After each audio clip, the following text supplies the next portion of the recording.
an Unspoiled Network podcast.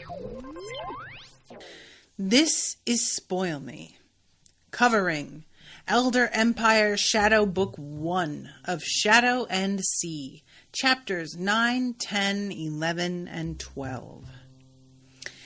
In these chapters, I hated this. I hated it so much. It was so gross. Oh my god, ew. Everything about this was so gross and upsetting and just so gross. I hated it. Ugh. Ugh. Ugh. Welcome to Spoil Me.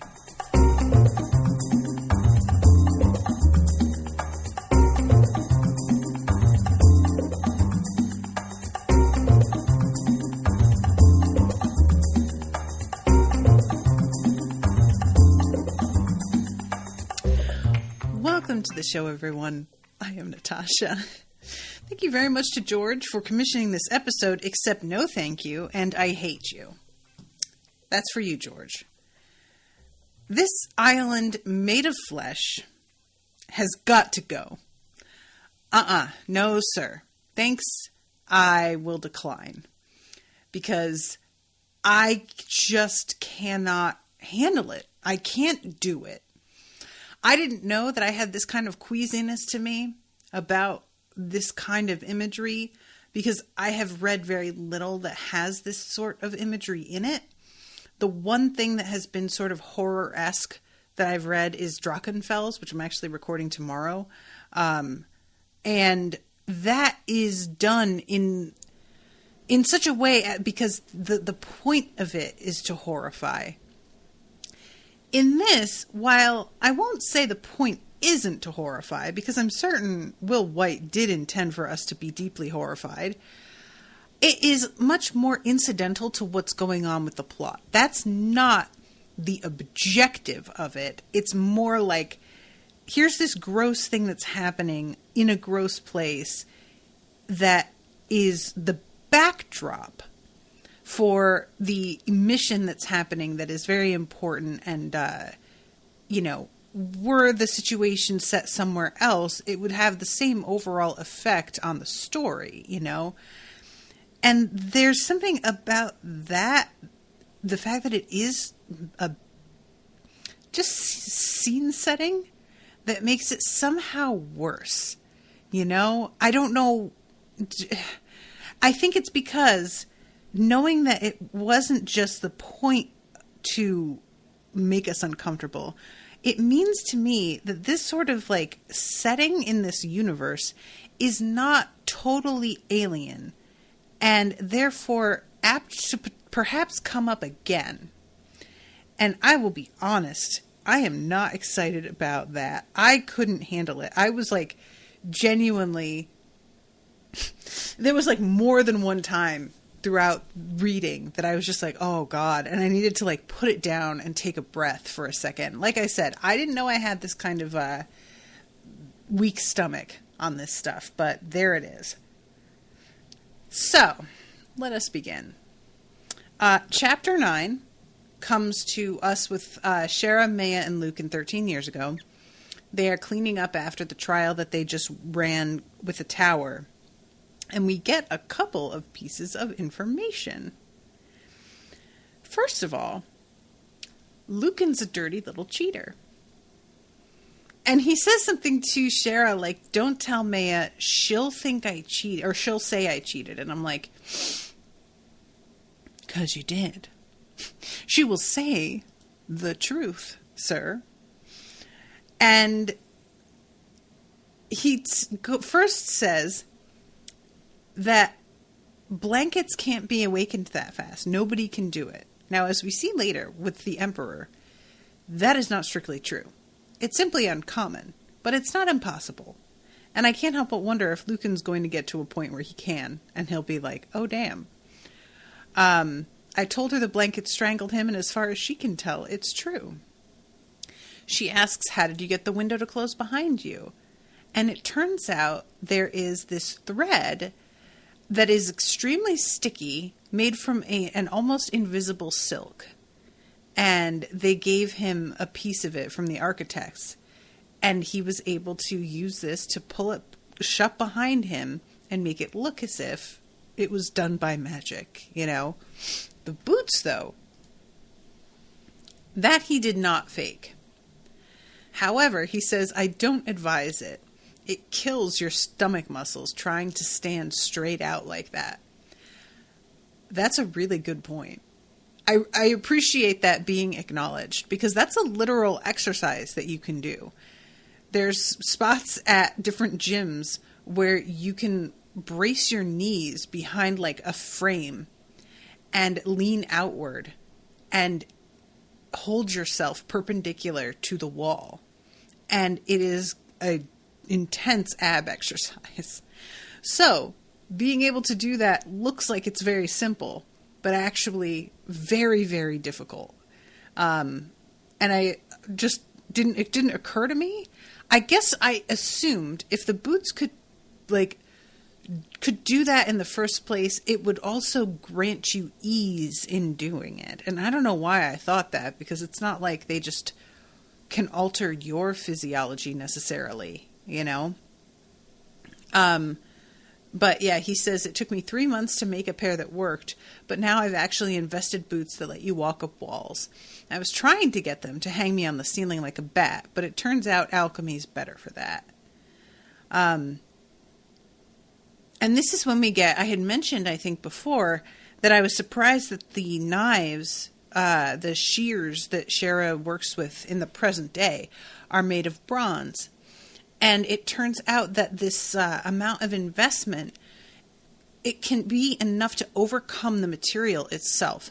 So it says, they would each inherit a pair of blades that have been passed down from assassin to assassin for almost 1,000 years. They were made of old bronze, but the intent they'd gathered over the years meant the weapons would serve her far better than new forged steel. Which, as we see, you know, when she goes up against What's-Her-Face and holds it against a vessel weapon, it doesn't break. That ship would have broken, I have no doubt, if it were a different type of weapon. So yeah. And she asks Lucan how many alchemists could do what he has done. And he says, not even 5. Are you going to tell Ayana? And he says, why should we share our secrets with them when they don't tell us anything? As we find out later, Lucan is in prison on the island because of the fact that he's been like running his mouth. Lucan has a very sort of, I don't even know the word I want. Lucan's a communist. You know, he's basically like, everybody should look out for everybody else. We shouldn't kill people if we don't absolutely have to. We should freely share all of our information with everyone that we allege to be on our own side. Otherwise, what the fuck? And he has like a real set of ideals that he seems to function by and doesn't mind inconveniencing himself over them. Which on the one hand, I admire and envy. And on the other hand, I'm like, dude, that is not practical. And then I just go, oh, Natasha, you're getting so old. Let's see. He says, are human lives so cheap? 300 silver marks, Shara said. Lucan slapped his rag down on the floor. Would you give me up for 300 silver marks? Shara closed her mouth. Of course she wouldn't, but that was completely different. He nodded to the bed. This target, he's somebody's husband. He tucks a little girl into her sheets at night, makes her feel safe. To someone, he's a best friend. He's a pillowcase, stuffed with straw. Well, sure, he is, but that's not... My point isn't... I pick up a woman's hairbrush, and I can see that she inherited it from her older sister when she was 7. It's all that she has saved from a burning house. Once I know that, how am I supposed to kill her? Brain, heart, lungs, arteries, Shara listed. Lucan looked straight at her, his dark brown eyes piercing. When you kill someone, you're ending a life that's like yours. Doesn't that make you feel anything? No, she thought. It really doesn't. But she was beginning to wonder if maybe it should. Interesting. I am very compelled by the idea of Shara going in the opposite direction. Because look, the stories of a person who starts out good and then grows more and more bloodthirsty and ruthless as time passes and the world wears them down, there's a lot of that out there. But starting off ruthless and ready to kill, and being convinced that lives may matter, actually, that's a new approach. I have not seen this before, I will be honest, and that is refreshing. So, I'm interested. You got me. I'll tell you what. So, at this point, Maya steps in, and she's like taking issue with Lucan's whole thesis here, and says the gardeners exist to maintain balance in an imperfect empire. Through us, individuals settle their differences by relying on an imperial guild instead of raising their own armies and dividing this empire into 1,000 petty nations. And this is one of those things where I'm like, I understand what y'all are alleging here. And I won't even disagree that may function as is intended overall. But that can't be the only effect that it has. And Maya isn't somebody that I would trust to give an unbiased account. I mean, Maya wouldn't be given the information to begin with. Maya is somebody that I feel... So, reminder guys, this is a fairly new series to me. I don't have everybody's names totally memorized. Maya's mother is Yala, is that right? And Yala is the one that's been acting real fucking shady. And she's just basically been like, I am going to not commit myself to destroying the heart because God knows why. I intend to do something with it, you know? Now, Yala feels very well positioned to disappoint the shit out of Maya. Because I have a feeling Yala is into some, she's corrupt somehow. And Maya is also an idealist in a way that Lucan is she has her own very firm principles, but they are of a totally different nature. Lucans are inspired by a sort of innate instinctual morality and empathy. Maya's are derived from instruction and rule following and the belief in her superiors and the information that she's given. And this is, there are a lot of different types of people out there, but I feel like they are each a good representation of the pros and cons of each position. I am definitely more like Lucan. I question, and I always have, and it's always been a bit of an issue, because if you question things, authority figures tend to not like you.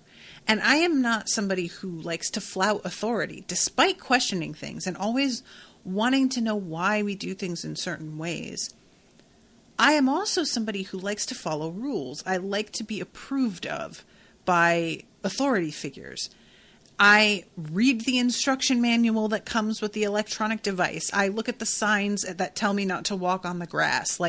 I am that kind of person. So it has always been a bit of a source of pain for me to be somebody like Lucan who asks a lot of questions and irritates the people that I am actually trying to sort of not even necessarily impress. I am expecting them to have an answer for me. I am asking because I want to follow the rule and I would like to have some rational reasons to do so. And it grew more and more as I got older. It grew more and more alarming to me as I began to realize when I asked questions how infrequently there was a good answer. A lot of the time, it turned out there wasn't really a reason beyond that's how it's done. What do you mean why? And it caused a rift between me and some people. I mean, my father was certainly one of them, you know? My father was deeply religious and a born-again Christian, and he made me start going to church with him from like the age of 7. And even as a little kid, I would ask questions and he would get genuinely upset with me, and I didn't understand it. And eventually I just came to the conclusion that, like, if you can't answer these questions, I guess I'm not interested. But I was forced to continue going with him every Sunday until I turned 18. That was pretty much how that went.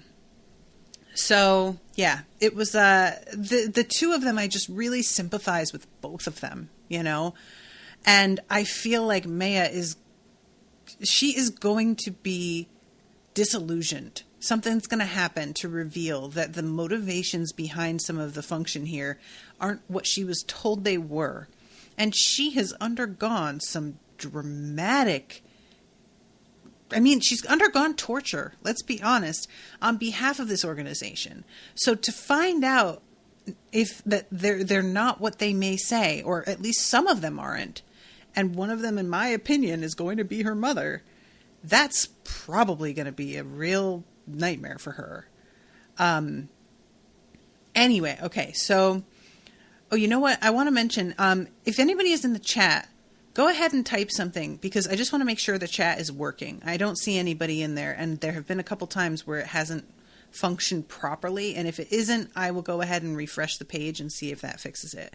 But if it is, I don't want to just do that just because nobody has felt like the need to talk about anything while I've been recording. So, okay, so here's the thing where the Emperor shows up, and his advent is preceded by sounds like a gunshot, and they think that it's some kind of like assault, but then Maya says it doesn't sound like a musket. I don't understand. And they look outside, and it says a dark-skinned man had entered the garden dressed in a tent's worth of flame-colored cloth.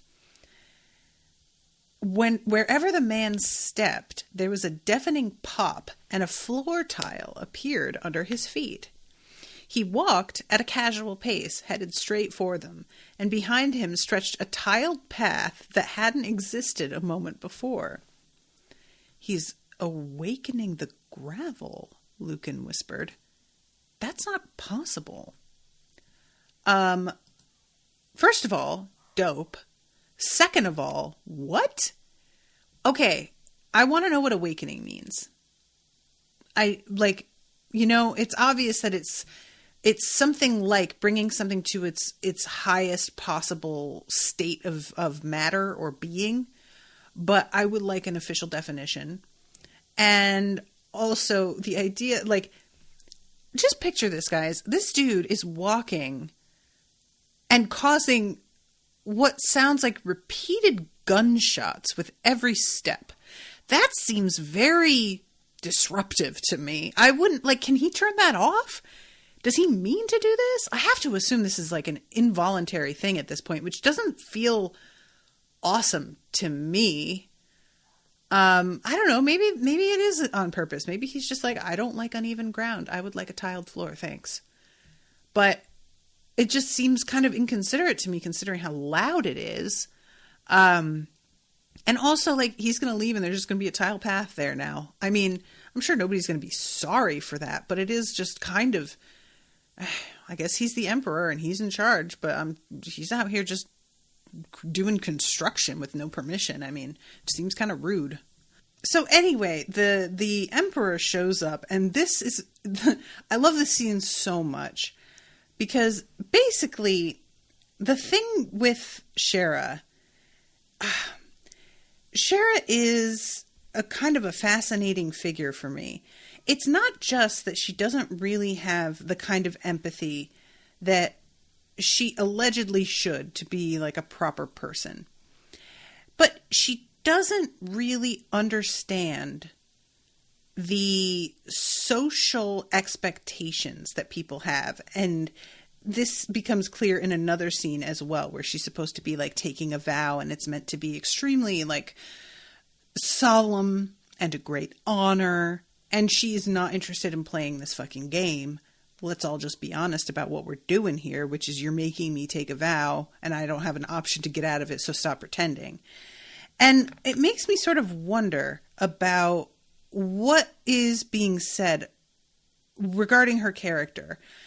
I feel like there's a possibility that Shara's not neurotypical, because like failing to pick up on social cues seems like part of her deal, but it's not totally clear to me. I think she is failing to pick up on them, but then there's other times where I'm like, is she picking up on them and she just sincerely could not give any fewer shits?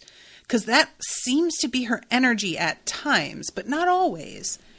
So I'm not totally sure, but yeah, I sort of wondered, is there like, you know, that's one of symptoms of being like on the autism spectrum, is that you don't pick up those cues and you need to be explicitly told things because an expectation, a gesture, an expression doesn't convey the same kind of meaning to you that it does to other people.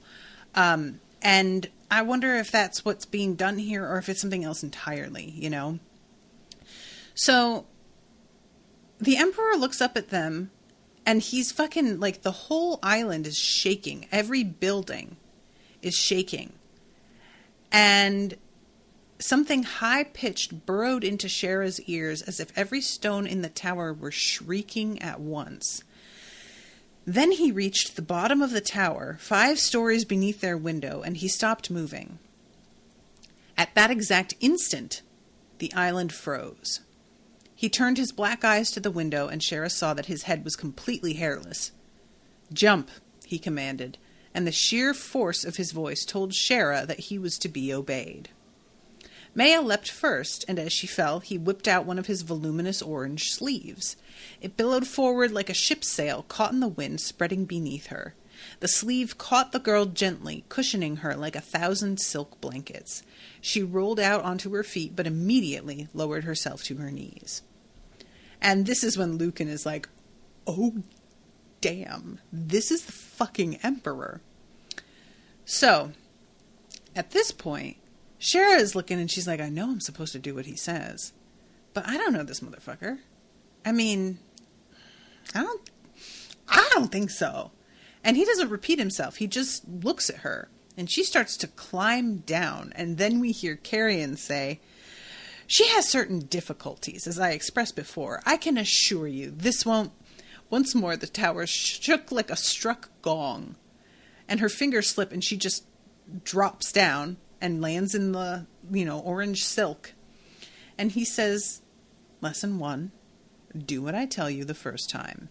It's easier for everyone. And to his credit, he says this with a smile. He's grinning. He's not mad at her. Everybody is so afraid of offending him. And it seems like he is a generally good-humored guy. Now, granted, I don't know him well, but in all of his interactions so far, it's not even like, I don't want to say that he seems fatigued by everybody's obsequiousness. It's more like, it's fine. Don't worry about it. Like, I appreciate everybody immediately doing what I say because you're super afraid of me, because honestly, that is much easier and simpler and faster. But I'm not going to be an asshole about it. You'll figure out on your own that you should do what I say. And it'll just, we'll all come to an understanding eventually. I have no doubt of that. And there's sort of a big dick energy to that I can appreciate. This like complete confidence that, oh no, if you don't do exactly what I say right now, you will. Like, we'll get there. It's just fine. It's fine.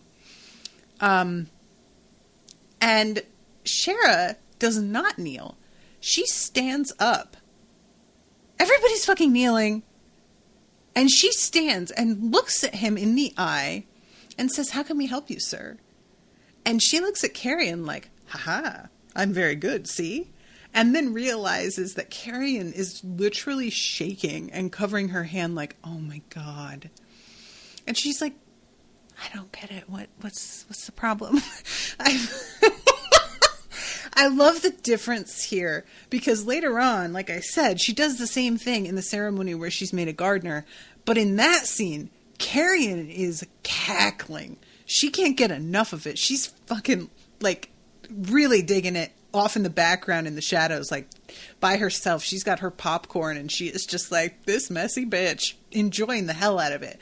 But in this moment, Shara could be like, you know, probably evaporated by this guy. So Carrion, understandably, is a little bit less likely to take this with good grace. So yeah, he says, I have an assignment, but before you can help me, you'll need to start training. We receive training every day, Shara said. The Emperor's smile widened. No, you don't. And then he turns to Carrion and says, yep, this is what I want. I'll take him. And I really appreciate Shara's, like, inquiry about, oh, are we moving? And she's not concerned about it. She's just interested in what's happening. And the other two are just, like, so honored and humbled. And, oh, my God, we're working for the Emperor. Meanwhile, Shara is just like, I don't get it. Like, first of all, yeah, apparently he's got, like, powers and stuff, but he looks like some dude. And secondly, he's just picking us? Like, why? What does he want? And I think that is the fucking attitude to have. I'll just do. So, let me go into chapter 10. Here we find out that the notion of navigators being bound to their vessels, soul bound to their ships, it's like something that came into their heads as a suspicion early on, and it seems eventually was confirmed. And we are in present day now. Maya and Shara are going, they are having to, I'm going to go through this section fairly quickly, but they are going to have to travel to this island. And poor Shara eventually asks, she can't even, like, fall asleep easily the way she normally can. I know I said this before, but Shara and Zoro have a very similar energy in a lot of ways. Zoro from One Piece, for those who are lost, apologies. But she normally can sleep anywhere, and she hasn't been able to sleep because the ship it's very tumultuous, and it makes her sick when she didn't expect it to. There's, like, a lot more difficulty in the travel itself than she had thought there would be. And let's see. Maya says, we're going to meet up with them and determine the extent of their operation. If they've found a heart, we take it. If they haven't, we'll slow them down. If we must, we're prepared to kill them all. We're risking a guild war. War? A detachment of the Black Watch were killed by an elder attack. We don't expect it to come to that, but we're prepared. And this is when we see the ship. And this moment, Yala is like, Maya, did you make sure that she was sworn to secrecy? Shara stared, wondering if this was Yala's version of a joke. Do you realize how many guild secrets I know? For years, my existence was a guild secret. Lucan was arrested for telling me guild secrets. 9 out of 10 missions I performed in the field were off-record assignments from the Emperor himself. I know more guild secrets than you do. Maya's eyes had gone wider with every word, and Yala's face was flushed with anger, but Shara only felt puzzled. Surely she'd proven her ability to keep a secret. This is what I mean. The cues, like, she doesn't understand she's being really rude in her opinion. This is just an unnecessary precaution, and she doesn't understand it, and she's trying to explain why this doesn't make sense to her. And this is a moment where I really understood Shara. Like, I am this way also sometimes, and there have been moments where I sort of wondered, am I on the spectrum a little bit? Because my style of communication can be really harsh, and I don't mean it to be, and I don't realize how it comes across. And this kind of thing where you over-explain because you're trying to get them to see why what they're demanding of you or suggesting doesn't make any sense. I do this exact thing, and it comes across as extremely insulting, like me launching into a thing where I'm just trying to, like, make you feel like a fucking idiot. But I'm not. I'm trying to explain, well, that doesn't make sense. And here is my well-listed 5-point argument as to why, so that you will realize it doesn't make sense. I'm not trying to start shit. I'm genuinely like attempting to communicate, and it comes across a certain way that I don't intend. And I really fell for her here, because she's just genuinely like, what is your deal? And I'm like, oh, girl. It's really weird. I can be so incredibly like oversensitive in social situations. But once I get to know somebody really well and I try and do this kind of communication, that's when I come across, because I have dropped the like niceties of small talk and try to be real. And occasionally it just doesn't go like super well. George in the chat says, just got talked to at work about that exact thing. Yeah, it's tough, because I think this is a very rational way to have a conversation. And often the person I'm speaking to is somebody who prides themselves on their rationality. And then all of a sudden that goes out the window because their feelings are hurt. And I'm just like, all right, but you were the, what? Like, it can be very confusing. I won't lie. Just, some people think that they are rational, and it turns out they're not actually. They just think they're right all the time. And those aren't the same thing. So let's go to the actual ship itself, which has, in the spot where a crow's nest should be, a giant fucking eyeball. And Shara is not happy about this. She finds this so much creepier than the one that is strapped to the hull. I don't recall, guys, if we get an explanation as to the advantage of having an elder piece. I say elder piece, but you know what? I don't know that this eyeball isn't in and of itself an elder, actually. I'm assuming that this one giant eyeball is a part of an elder, but I don't know that, so I shouldn't say that. I have assumed, but we've seen that elders come in a lot of different weird shapes and sizes and whatnot, so...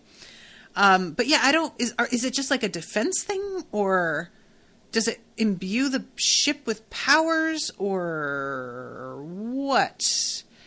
I just really want more information on this stuff, and I wish it was like front loaded just a little bit more. I don't need everything right away, because I'm not going to retain it all when I'm starting in a brand new book series. To drop in too much info, it's overwhelming, and I don't hold it, and but I'm beginning to get to a point now in this book where I'm like, you gotta start giving me a little bit more here, guy. Like, this, between this and not knowing what awakened stuff is yet. And even like the advantages of becoming soulbound, like, it's vague that there are advantages to it and that going after the vessel will disable them somehow. But we don't know anything about how that like even gives an advantage, but anyway, so okay, let's see. In the chat, Jan says it's explained later, more in detail of sea and shadow. George says they said some vague stuff about the ship guiding the captain, and they said the elder was better than a chimera. Yeah, well, and see, if it's explained more in detail of sea and shadow, that's an interesting question then, because he wrote them to be stories that are occurring simultaneously, right? Like, they're just two different points of view, two different stories, but they're on the same timeline happening at like alongside one another. And that does present a difficulty as an author. If you want to tell the same story in the same universe from two different places, how much do you re-explain in the other book? But I have to say, he specifically says at the start of this book in the intro, you don't have to start with any particular book because they both happen at the same time. So if you're going to choose to not suggest one to start over the other, you have to over-explain a little bit in both books. That's just that's the trade-off, I think. Otherwise, like, depending on me to understand this when the explanation is more thorough in the other book, that doesn't really feel fair to the reader.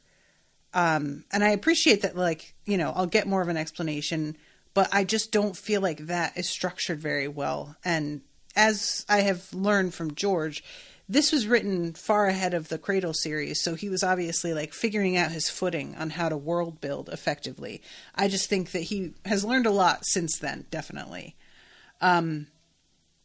So yeah, the Deep Strider migration and the whistles that they have to use to like keep them at bay.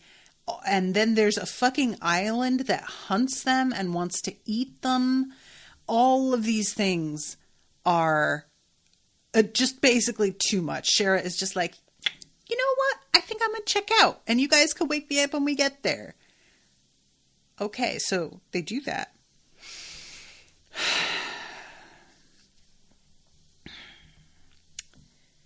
Guys, I hate this.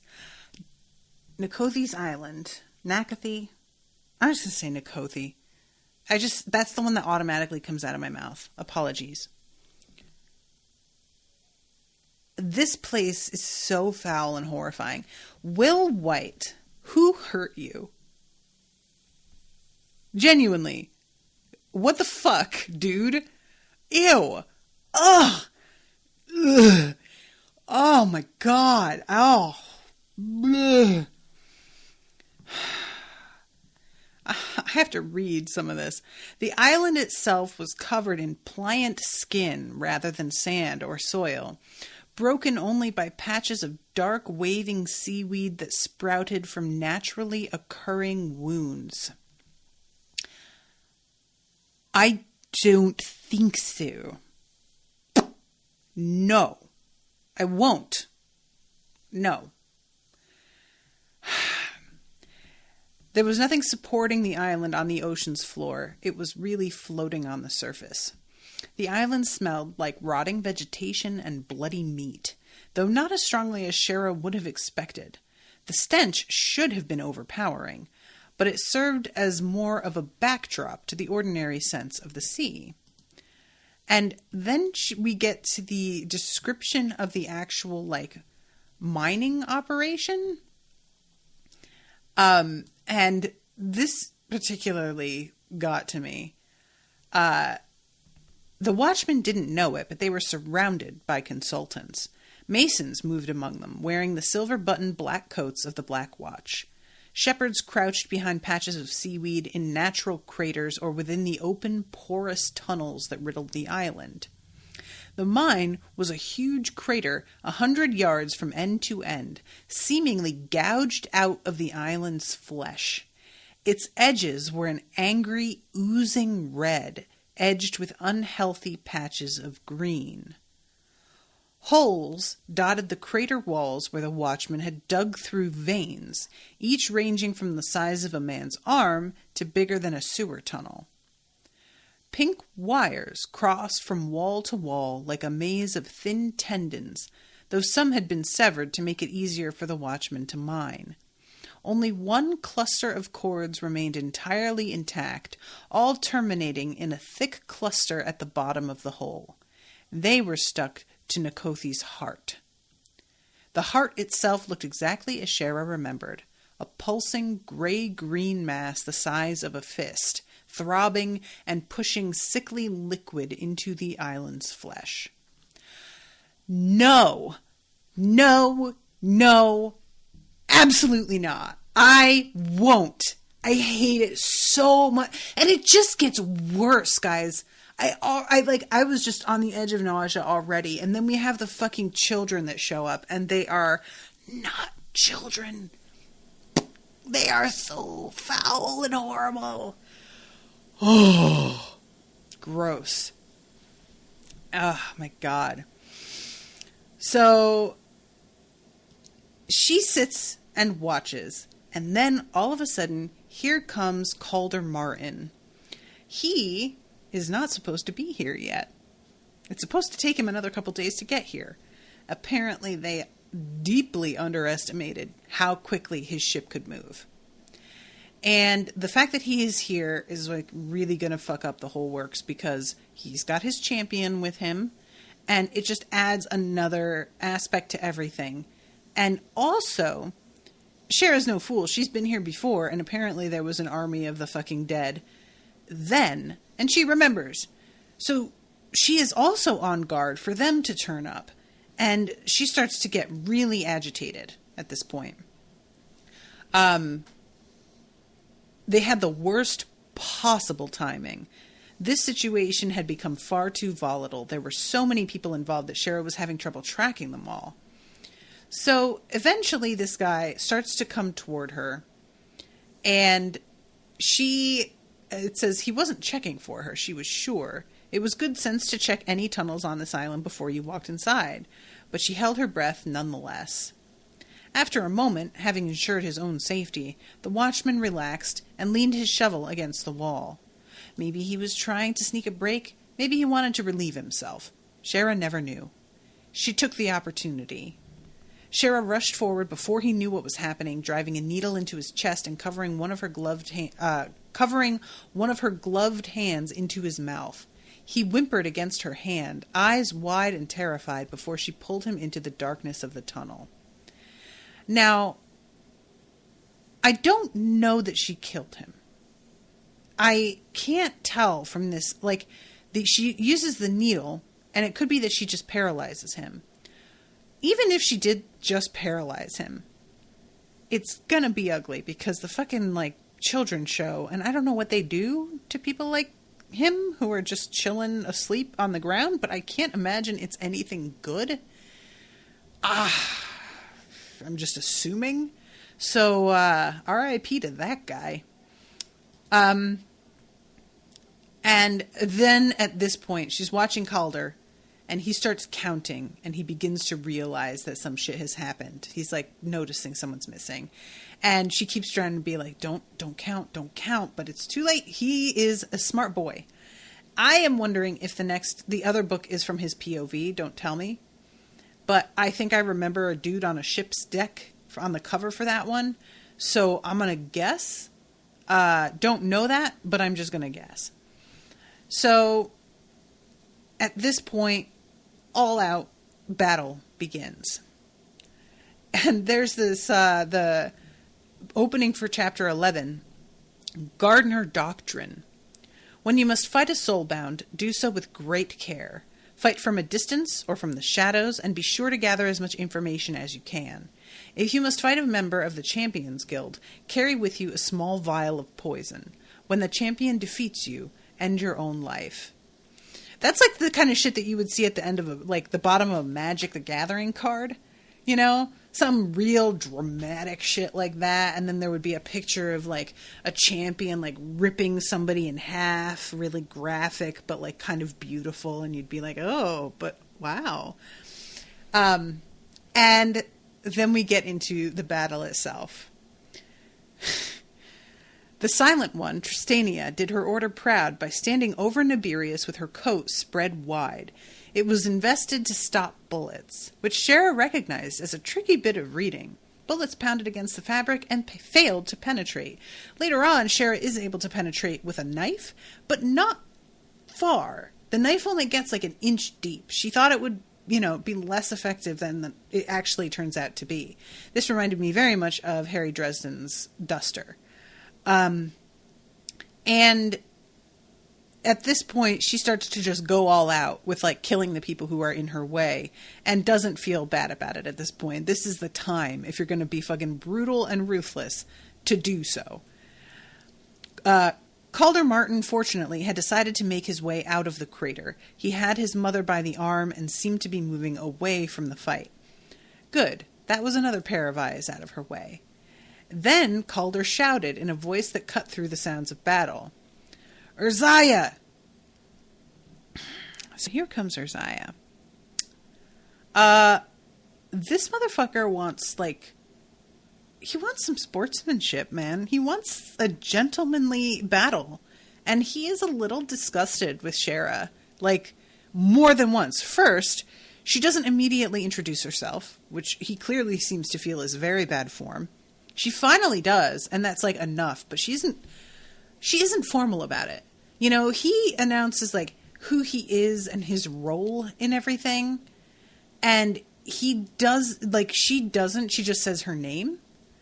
And it's obvious that he kind of wants her to be a little bit more serious about it than she is. And then once they get into the fight itself, she eventually gets to a point where she just straight up says, I can't fight you. If I were going to kill you, I would do it in your sleep. And what does he say? He says something as if to be like, take pity on her.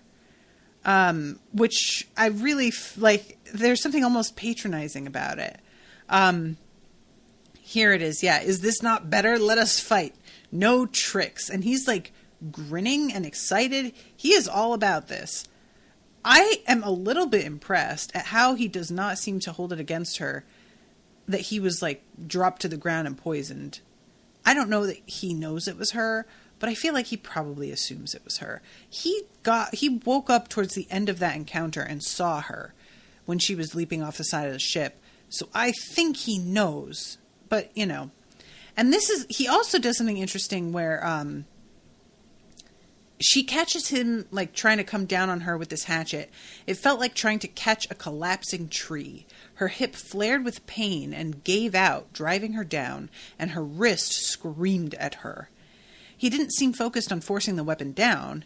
In fact, he pulled the hatchet back, looking vaguely disappointed. You have another weapon, he said, nodding toward the second of her shears.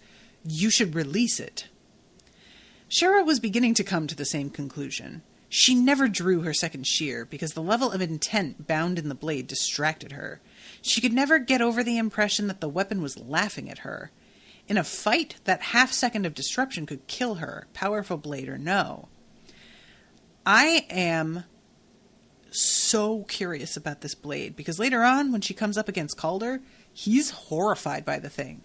Obviously, he's some kind of reader, and he immediately is like, what the fuck is that? He doesn't like it.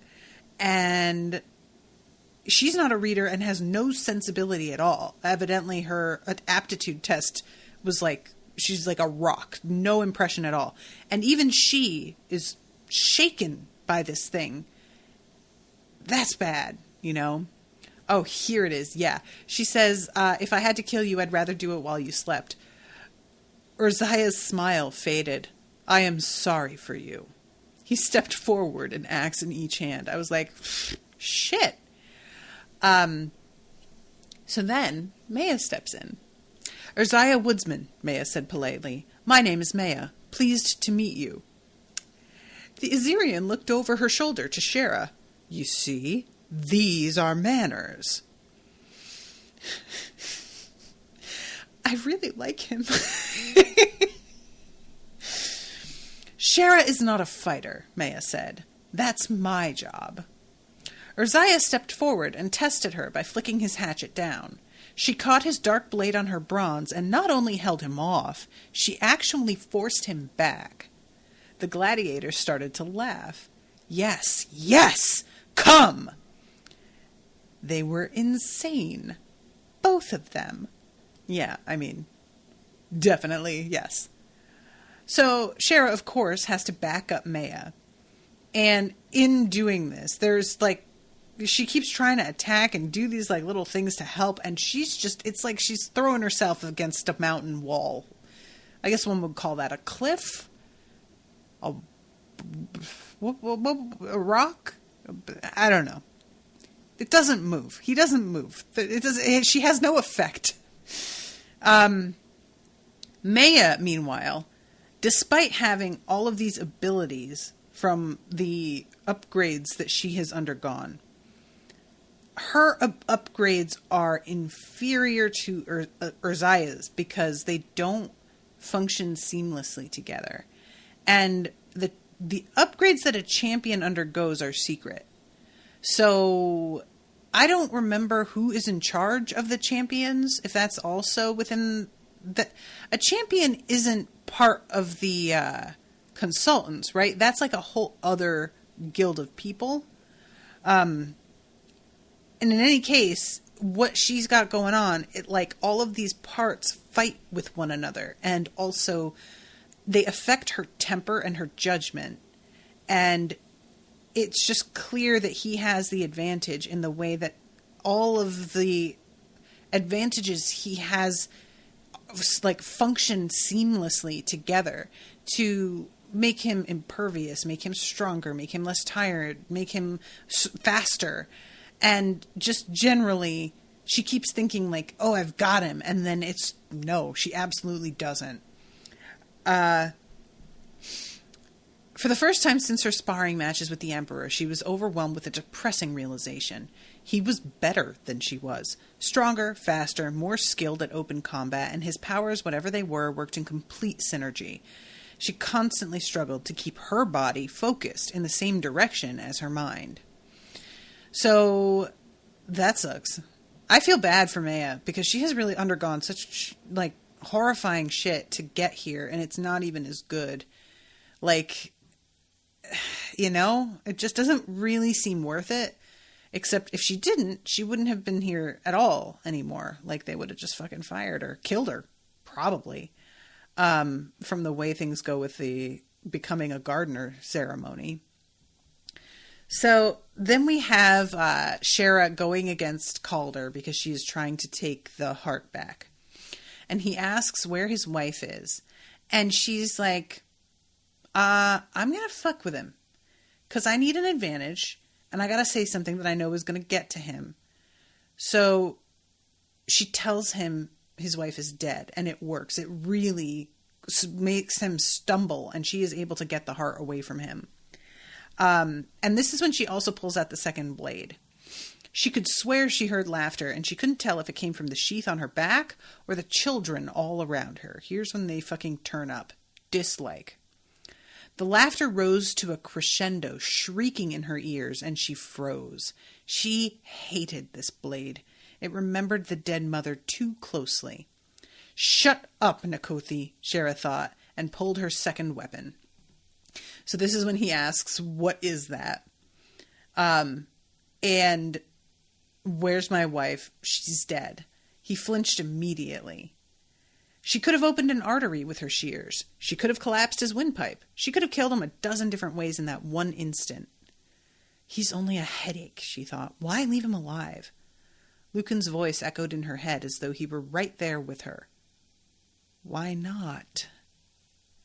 Before she'd realized she'd made the decision, she punched the navigator's wrist to open his grip. The heart of Nakothi fell out. She snatched it from the air and left, objective complete. Maya was still grappling with Uzziah, though the two of them were on their feet. So she calls to Maya, and they head out, and the crater behind them fills with smoke to obscure their removal. And Maya has a bite that isn't healing the way that it is meant to, and she does not know what to do about it. It's sort of taken for granted by Shara that once she's on the ship and they get her with some alchemists, they'll be able to heal this. But it's not certain. I think that there could be a potential problem here. That's all I'm saying. And out of 61, there are only 24 on the ship. They're waiting because they're hoping that more have survived and are going to be able to make it out. But even if they get a fair number, it's still going to be a great loss. It's much more than they expected to lose. And oh my God, I don't want to talk about the children because I hate them so much, but I absolutely have to, right? Like, they're just so incredibly wild. I just don't want to because they're horrible. All right, let me find this moment so that I can go back. I hardly have any time left, but it really does need... So. Milky white fluid spilled from the centipede's severed throat. A man-sized centipede made from scraps of skin and bone, rearing up on hind legs, rotting jaws wide open. It curled up like a dead spider.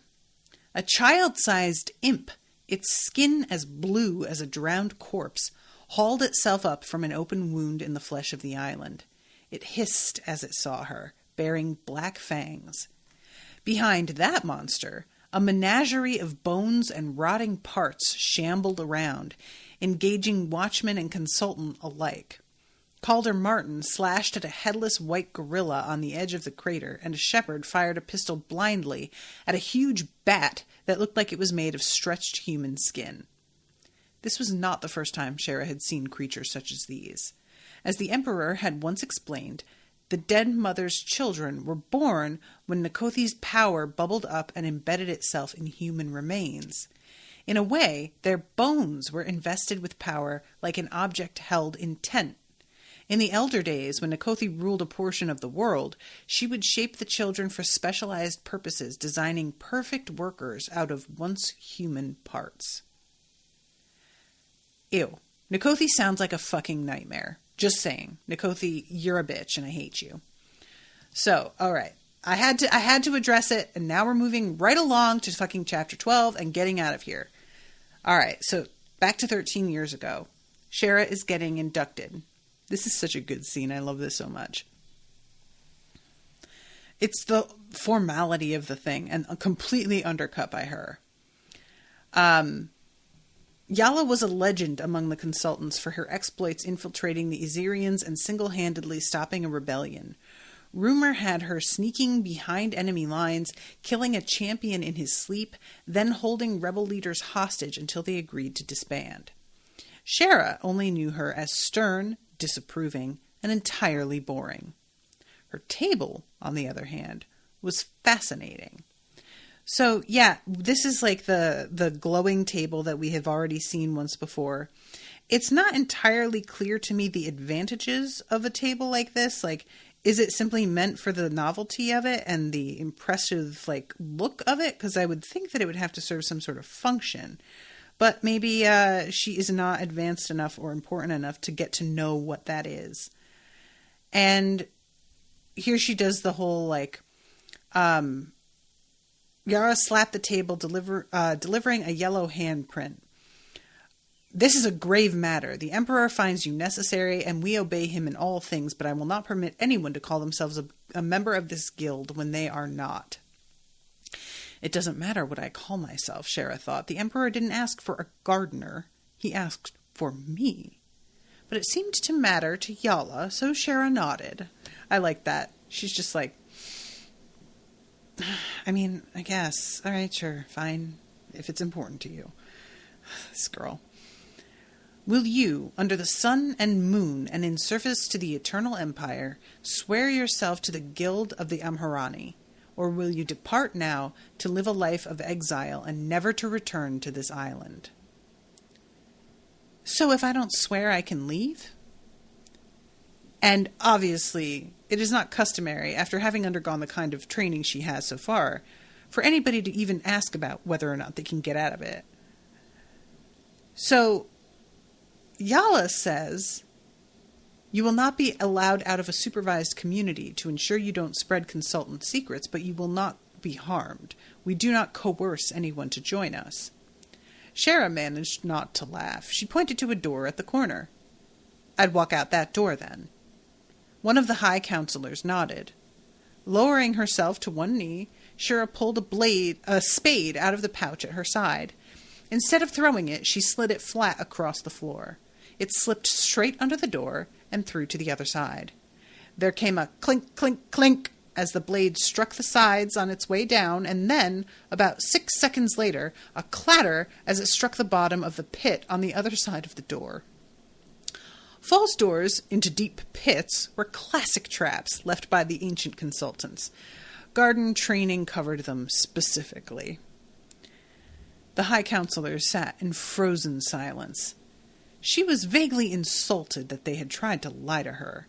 They should have told her to join or die. She had never had any intention of leaving, and she hadn't expected they'd let her leave with the information she'd gathered. Besides, she could feel the cool draft from the door all the way over here. It clearly didn't lead out where the air was warm and wet. I'm not a mason or a miner, Shera said. I am a gardener. I know how this works.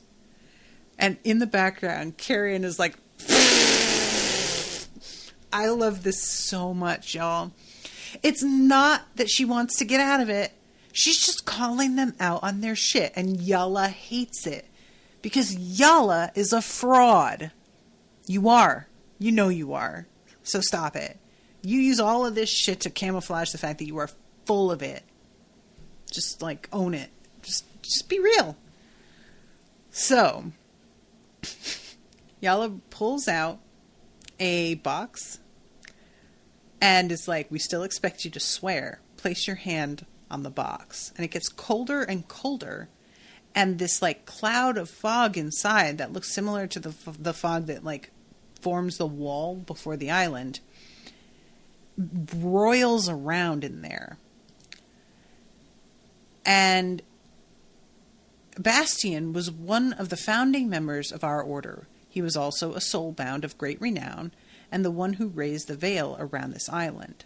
This was once his vessel. On penalty of death or madness, repeat after me. Repeat only what I say, and know that the power of the veil will hold you to this oath. I will protect the Amharani, its goals, and my brothers and sisters within it. I will never falter, nor betray my allegiance, nor work by action or inaction to undermine those I serve. I will work for the good of my clients to the best of my ability. She repeated every word as Yala spoke them. Finally, I bind my will and my loyalty to the mists, never to be revoked. For the first time, Shara hesitated. That sounded less like a guild membership ritual and more like a binding magical contract. She didn't want some box controlling her mind for the rest of her life because she'd mindlessly repeated a few words as a 12-year-old. But the glass grew colder and colder under her palm until it felt like a layer of knife points. At last, she repeated the words. The fog flowed out to fill the container once again, and her hand warmed. I am really wary of this. I appreciate Shara's position, and going ahead and just repeating it is probably like the only way she was going to get out of here alive. There was no other option at this point. But I don't like it, and I feel like that fucking consequence is going to rear its head at some point in a weird, unexpected way that she is not going to like. And she is given her shears at this point. And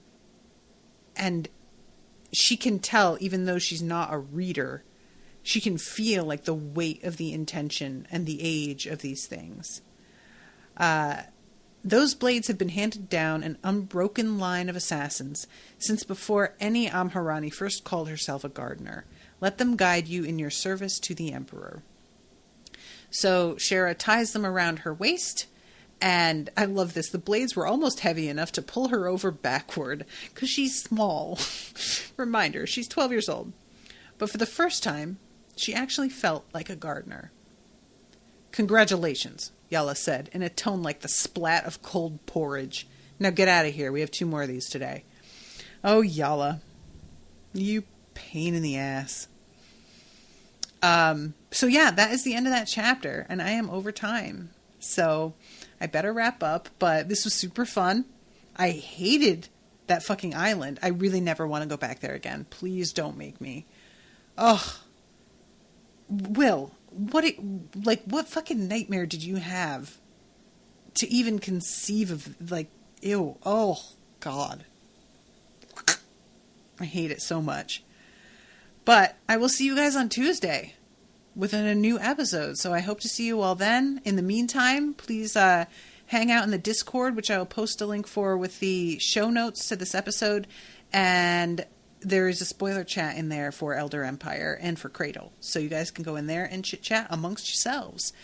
Until then, toodaloo, motherfuckers.